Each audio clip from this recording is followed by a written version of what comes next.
Alguma vez na sua vida você já se questionou sobre as origens da arquitetura? Afinal, quais eram as primeiras edificações, como elas foram construídas e quem foi o primeiro arquiteto da história? Nessa série eu vou falar sobre tudo isso e muito mais. Juntos nós vamos fazer uma viagem pela história da arquitetura, descobrindo aquilo que de melhor o homem construiu desde os tempos da Mesopotâmia até o modernismo do século XX. Se prepare, porque a nossa trajetória está apenas começando.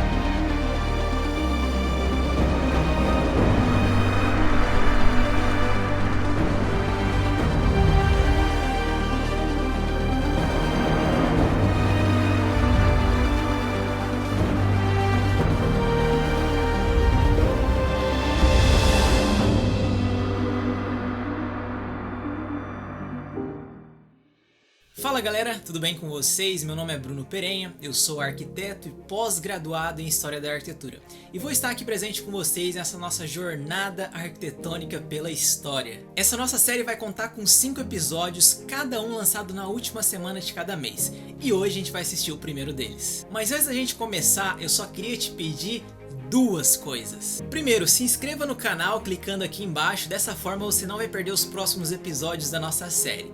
E segundo, me siga no Instagram, @BrunoPerenha, porque toda segunda-feira é cravado, gente. Toda segunda-feira, às 7 horas da noite, eu faço uma aula, uma live sobre história da arte e história da arquitetura por lá também.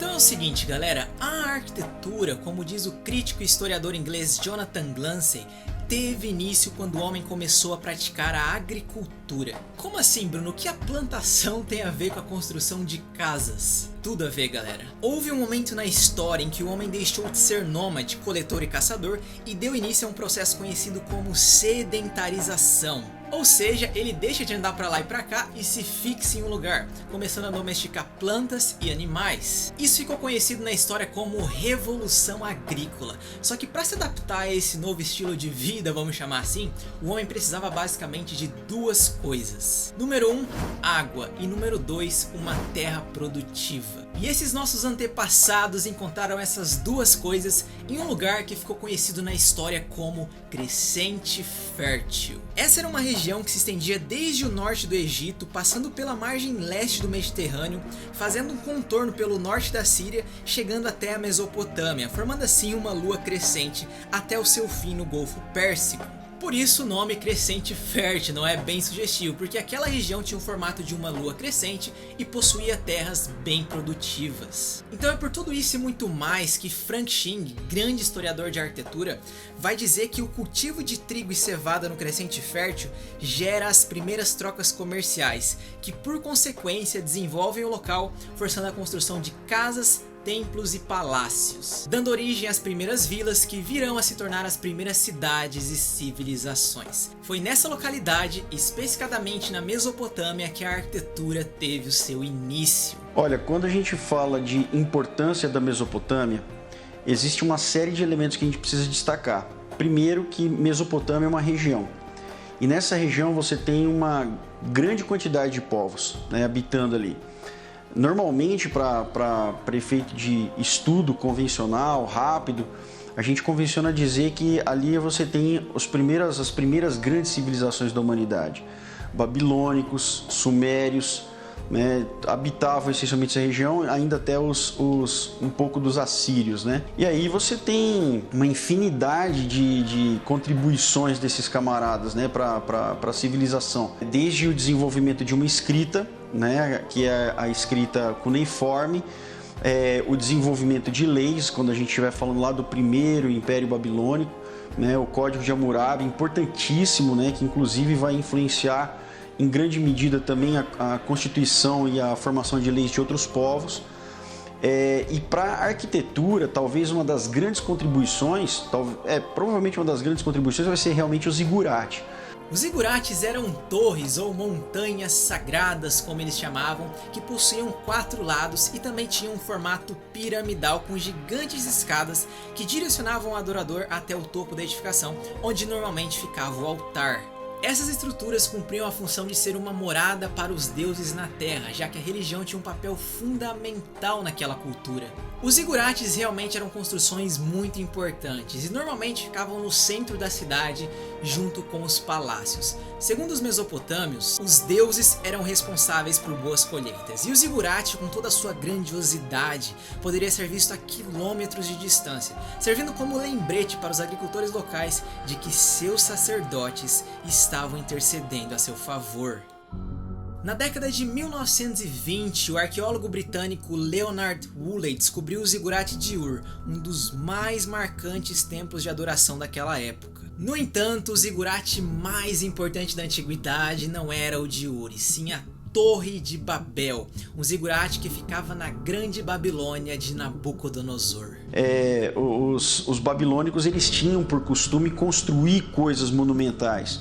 Quando a Bíblia fala, por exemplo, ela sugere, né, a questão da Torre de Babel, muitas vezes a gente tem aquele conceito renascentista, né, de uma torre helicoidal, quando na realidade o conceito de construção que existia na época e para a região era mais quadradão. Outra coisa interessante de a gente pensar é que a Babilônia era uma cidade que tinha muitos canais, né, muitos canais entre um prédio e outro. Né, canais mesmo, as pessoas se deslocavam de uma região para outra em cima de barcos. E as paredes dos templos, dos palácios, inclusive de todo o corredor do portão de Ishtar, né, era todo feito de lápis lazuli com detalhes feitos em amarelo e dourado.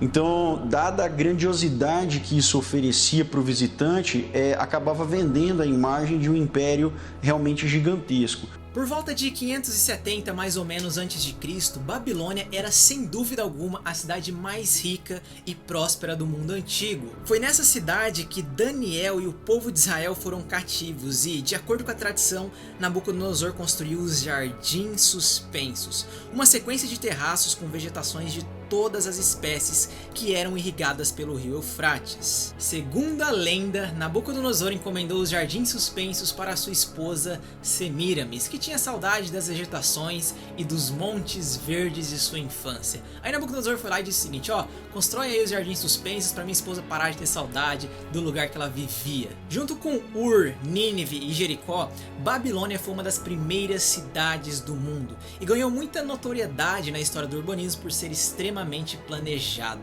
É interessante dizer que muitos críticos diziam que Babilônia nunca tinha existido. No entanto, isso caiu por terra quando ela foi escavada entre 1899 e 1917 pelo arqueólogo alemão Robert Koldewey, abrindo um vasto campo de pesquisas científicas naquela região. Com o fim da Guerra Fria e a queda do Muro de Berlim, arquivos secretos de espionagem satélite da União Soviética foram liberados para pesquisas acadêmicas. E a partir dessas pesquisas, muita coisa começou a ser revelada sobre aquela região. Em uma das fotos aéreas capturadas pelos soviéticos da antiga Babilônia, foi possível ver duas coisas muito interessantes. O primeiro detalhe que chamou a atenção dos pesquisadores foi a fundação de um edifício que, para muitos, seria o antigo lugar da Torre de Babel.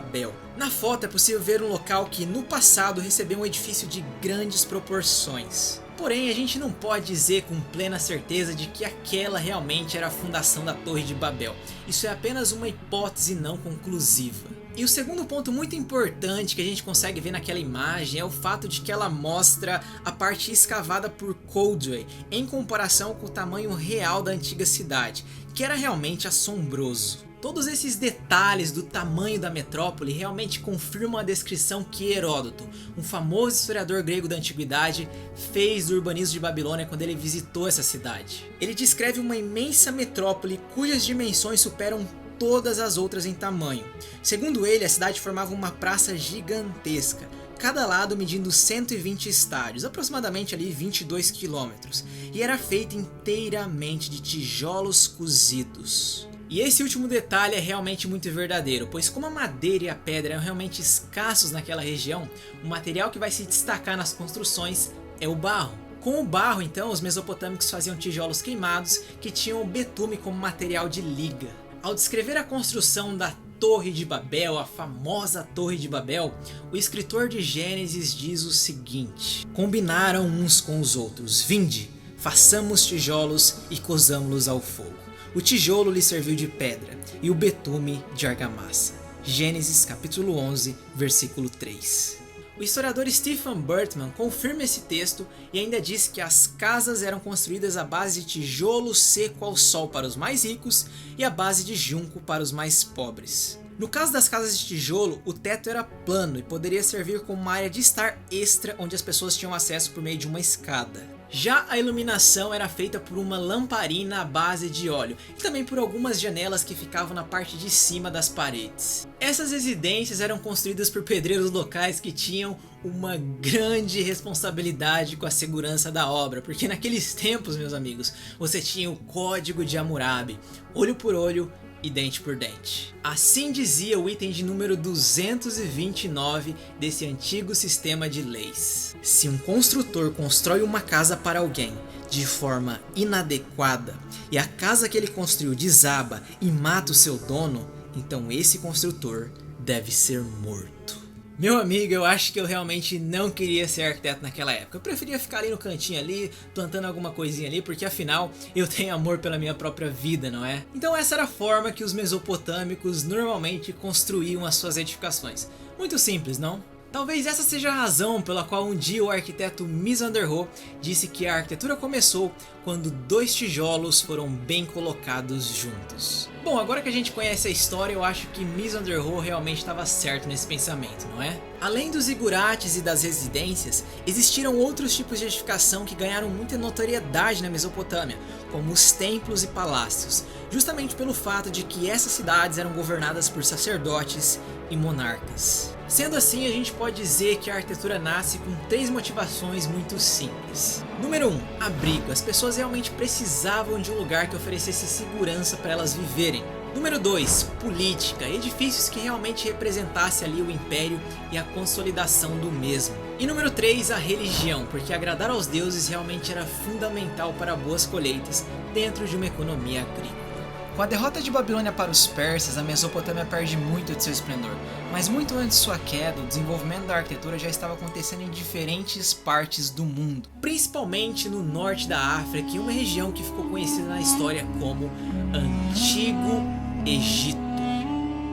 A arquitetura egípcia é simbólica, monumental e às vezes misteriosa, não é? Mas isso não nos impede de admirar essas grandes obras. As construções dessa civilização se desenvolveram durante um período de aproximadamente 3.000 anos, justamente num tempo em que essa terra permaneceu próspera e livre de invasores. Afinal, se você não tem ninguém querendo te matar e tomar suas posses, é óbvio que você vai ter tempo para pensar em coisas mais importantes, não é? Assim como na Mesopotâmia, o Egito também tinha um rio que era de fundamental importância para aquela região, o Grande Nilo. Todo ano, entre julho e outubro, as águas do Nilo transbordavam, fazendo com que os vales se tornassem ricos em nutrientes, favorecendo assim o cultivo de agricultura. No entanto, as bênçãos que vêm do Nilo não serviam apenas para as plantações, tá? Muito pelo contrário, as águas do Nilo também eram usadas para transporte de mercadorias e pessoas, pesca, irrigação e tudo isso, consequentemente, acabava fortalecendo a economia do país. Não é à toa que Heródoto, aquele historiador grego que a gente já citou nesse episódio, costumava dizer que o Egito é uma dádiva do Nilo.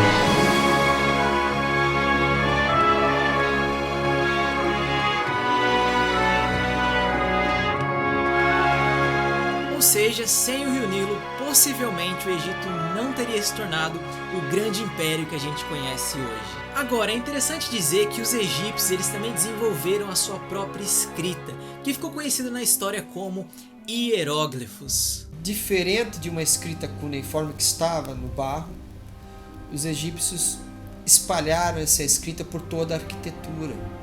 Todos os pilares, os obeliscos, as paredes, os palácios e, em alguns poucos casos, nas pirâmides. O fato de estar escrito na arquitetura, isso trouxe uma relação diferente das pessoas com os prédios. Por exemplo, eu se for procurar um decreto do rei, eu vou no livro tal, no capítulo tal. No Egito eu ia no prédio tal ou no pilar tal que está lá por detrás da pirâmide ou por detrás do palácio e vou encontrar aquele decreto do rei que é suposto estar ali escrito para sempre. Então, uma vez que os egípcios criam a sua escrita e se estabelecem socialmente, tendo os faraós sacerdotes e escribas no topo da hierarquia, era natural que a arquitetura também acompanhasse esse desenvolvimento. Só que, curiosamente, os edifícios de maior magnitude no Egito não eram projetados para os vivos, e sim para os mortos. Sim, você não ouviu errado, é exatamente isso. Independentemente da classe social, a maioria do povo acreditava na vida após a morte, e essa crença realmente fazia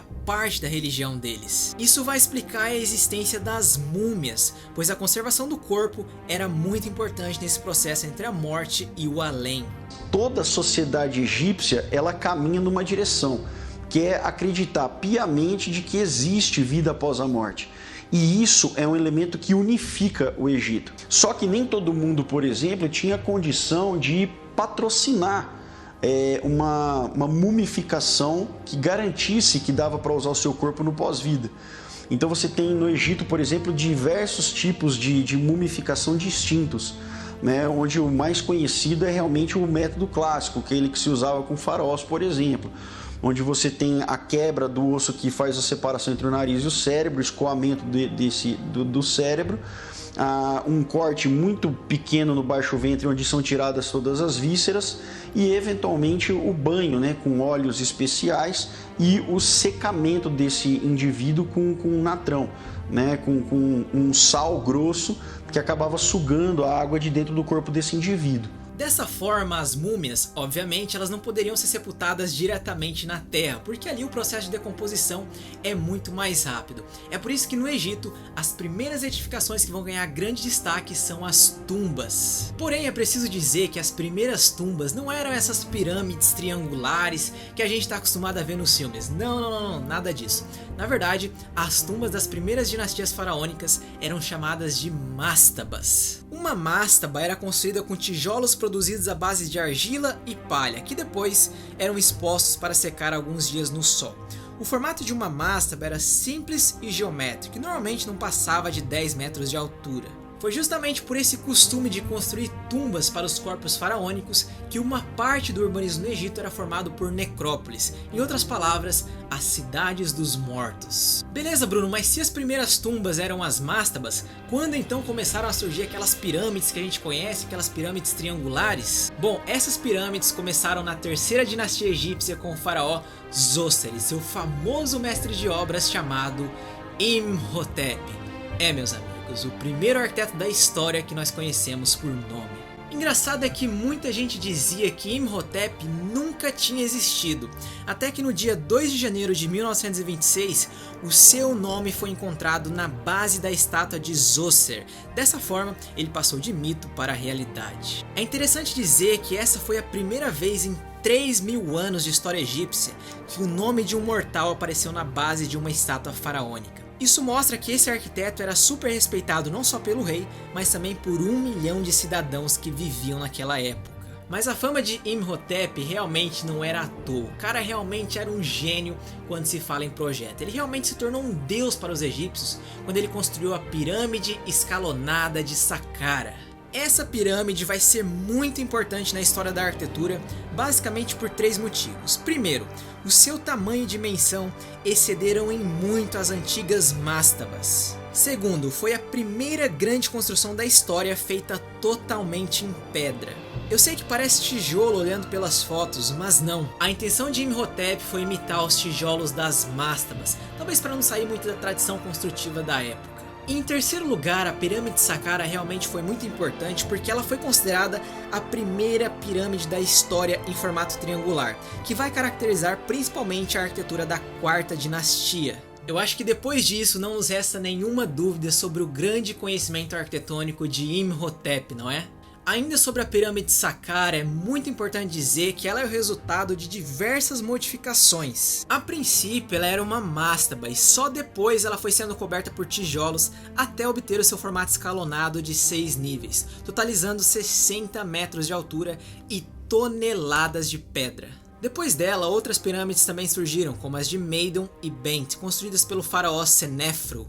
Mas o seu arquiteto, diferente de Imhotep, acabou cometendo alguns erros no meio do caminho, o que acabou prejudicando demais a estrutura das edificações. O ponto positivo de tudo isso é que o filho de Senefru, que se chamava Kelps, construiu a sua tumba, a Grande Pirâmide de Quéops, que tinha um formato 100% triangular da forma que a gente conhece hoje. Depois de Quéops, outros 2 faraós também construíram mais 2 pirâmides, as de Quefren, que também foi responsável pela Esfinge, e Miquerinos, formando assim o Complexo de Gizé. Minha gente, o povo realmente construía com força naquela época. Mais de 100 pirâmides foram construídas durante o Antigo Império, e pasme, a maioria delas ainda continua de pé. Falando sobre o exterior das pirâmides, pouca gente sabe, mas antes essa parte externa era 100% coberta com calcário polido, o que fazia com que a luz do sol resplandecesse sobre essas estruturas, trazendo um efeito magnífico que podia ser visto a quilômetros de distância. Mas infelizmente esse calcário foi perdido com as invasões muçulmanas do século XIV. A maior parte desse calcário foi usado para a construção de mesquitas ao redor do Cairo. Agora, já o interior das pirâmides não é vazio e cheio de espaços como todo mundo pensa, muito pelo contrário. Na verdade o interior é bem limitado, sendo uma composição de pedras maciças em sua maior parte, tendo apenas algumas passagens que levam para as tumbas e as câmeras subterrâneas. O que é a pirâmide? A pirâmide é o palácio onde o faraó vai governar no submundo, né? De onde o faraó vai governar, né, na sua perspectiva de submundo.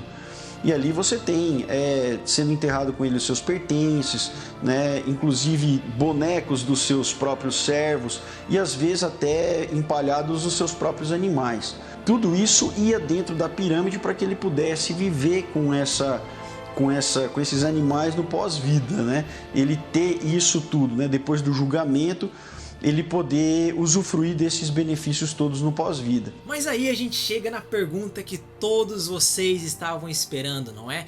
Como as pirâmides foram construídas? Existe muita gente aí na internet que fala que foram os alienígenas que construíram as pirâmides, que foram os gigantes do passado e por aí vai.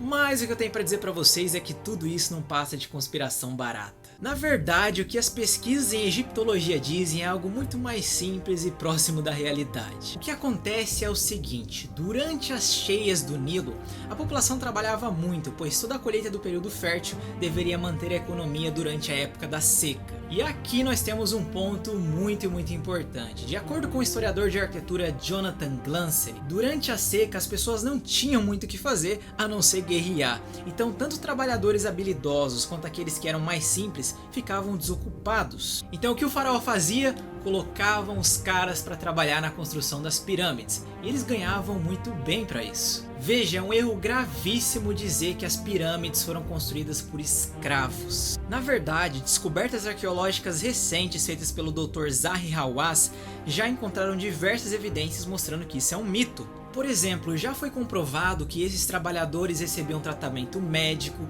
comida de qualidade. Quando eles morriam, eles eram sepultados próximos a pirâmides. Isso jamais aconteceria se eles fossem escravos. Então não cometa esse erro de dizer que as pirâmides foram construídas por escravos, tá? Isso precisa ficar muito claro pra gente. Agora, vocês devem concordar que realmente é difícil imaginar que durante uma época onde havia pouca tecnologia, os egípcios construíram algo tão grandioso, não é? No entanto, já existem respostas que respondem a muitas dessas perguntas. O negócio acontecia mais ou menos da seguinte forma. Primeiro, as pedras eram recolhidas nas jazidas, possivelmente usando uma serra feita à base de cobre, que junto com a areia gerava um atrito que tinha o potencial para cortar as pedras. Depois da extração nas jazidas, essas pedras eram arrastadas até o canteiro de obras. Esse processo de transporte era feito por meio de um trabalho em grupo. A maioria das pessoas puxavam um trenó de madeira, enquanto outras molhavam a areia. Isso acontecia porque enquanto o trenó era puxado, ondas de areia eram formadas, o que acabava dificultando o trabalho. Mas uma pesquisa feita em menor escala mostrou que a areia molhada é 2 vezes mais rígida do que a seca. Sendo assim, ela não acumulava em frente ao trenó, diminuindo o esforço dos trabalhadores. Algumas teorias também sugerem que o Nilo serviu como um canal de transporte para que essas pedras flutuassem por meio do uso de boias até as proximidades da construção. Essa questão do Nilo sendo usado como um canal realmente é uma hipótese de senso comum entre os pesquisadores. Em terceiro lugar, uma vez que as pedras estavam agora levadas para o canteiro de obra, os egípcios criavam rampas para levar elas do chão até o topo. Essas rampas criavam uma espécie de encaixe, quase como um Lego ali, que realmente resultava nessa pirâmide alta e triangular que nós conhecemos hoje. Aliás, uma curiosidade muito interessante é que a primeira pessoa a medir a altura de uma pirâmide foi o matemático Tales de Mileto. Ele fez isso usando uma simples regra de 3, onde ele comparava a sua sombra com a das pirâmides. Interessante, não é? Então essa é a forma que possivelmente as pirâmides foram construídas. Mas fora as pirâmides, também existiram outras construções de grande significância para os egípcios, como por exemplo os hipogeus, que eram túmulos escavados na rocha, e também os templos construídos para a adoração dos deuses.